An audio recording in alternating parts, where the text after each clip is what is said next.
Hey coaches, for this video I want to talk to you about our client placement for our ladders and balls, or our bladder format.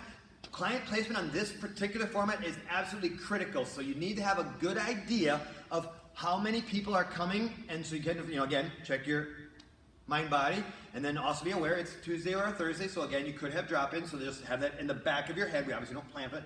And then also be aware of how many potential challengers you could have in this one. So again, if I looked at mind body and said I have 4, and I know that there are 3 challengers in this particular class time, I need to kind of plan for 4, but know that I could have up to 3, and I could end up with that 8th if a drop-in were to show up. So just kind of have that, both numbers in your head, so you have an idea of where you're going to be at for that. Then, as you're greeting people at the door and people are coming in, you want to just right off the bat, ideally try to get them right into their spot. So using that same example, and this will be critical, if there were only going to be 4 people, you're only going to have 1 ladder and 1 med ball open. So you're going to have 2 people on the ladder, 1 set of partners, and 2 people on the med ball. So we don't want to have 2 on this ladder and 2 on this ladder, and there's a very important reason for that. Part of the energy in this is those partners trading back and forth and getting the multiple high fives as they're coming back and forth. So again, if Chuck and I are on this ladder and Roxanne and Dawn are on this ladder and we trade back and forth, Chuck and I might high five, or Roxanne and Dawn might, but we're not necessarily high fiving each other. Now, if Chuck and I are on this ladder and Roxanne and Dawn are on the ball, we're going to high five all each other as we pass back and forth on that. So again,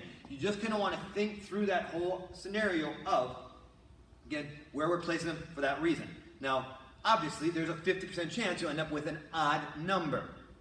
If that happens, and part of this is going to be dictated by, again, looking at your class size, knowing who's in there, asking for a group of 3 to volunteer and stuff, there are some things that we can play with that twofold.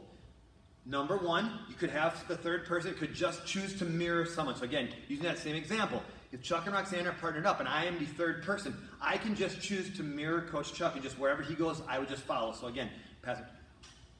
Or I can just work as a group of 3, and then on the med ball, we're just going to kind of pass the ball between us. So again, let's just say that it is 4 jackhammers.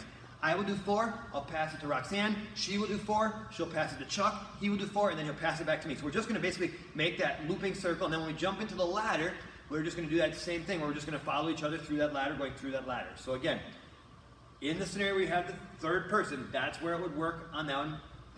But outside of that, like I said, you pair them 2 and 2. Then if I had 6 people, I would put 2 on the med ball, 2 on the ladder, and 2 on this ladder. And then you're switching. If I got to 8, it would be 2, 2, 2, 2. So again, want to make sure that you're just very aware of that, and don't open up any more space than is absolutely necessary for how many people you have. So even using that 8 scenario, as people coming in the door, I would be like, hey, great job, good morning. We're going to find a partner, and then we're going to start at the first 2 med balls and the first 2 ladders. And I would have my keyboard on the 3rd ladder, so that I didn't even have them skipping a ladder. Again, keeping the energy and that feeling of working together in with each other. So that's going to be critical for this format to get what we want of it. Like I said, midline steady state, but lots of community and fun in it. This is client placement and where we would place them as they were coming in.